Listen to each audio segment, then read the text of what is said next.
Hello, this is Okie Doggy. Ngayon, pag-uusapan natin kung ano nga ba ang pwedeng ipakain sa alaga mong aso. Marami ako nakita sa group na nagrereklamo walang gana yung pag-alaga nila aso. Ngayon, bibigay ko sa inyong tip. Ito yung pinakamura na budget meal. Pwede ka namang bumili ng hindi 1 kilo, kalahating kilo bilin mo, tapos galunggong, gulay.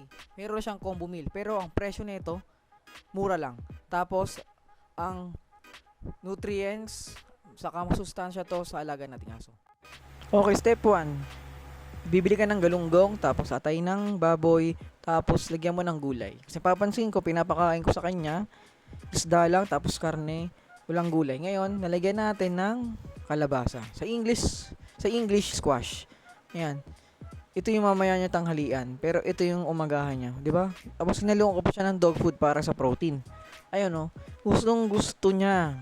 Naubos pa niya sa dulo. Kaya ikaw, yung mga gustong mag-alaga ng aso, wala kang idea kung paano ano papakain yung mga nagdadalawang isip na mag-alaga kasi wala silang alam sa pag-aalaga yung mga first time. Panoorin mo to. Makakatulong to sa pet journey mo sa pag-aalaga. Okay ba yan? Again, this is Okie Doggy.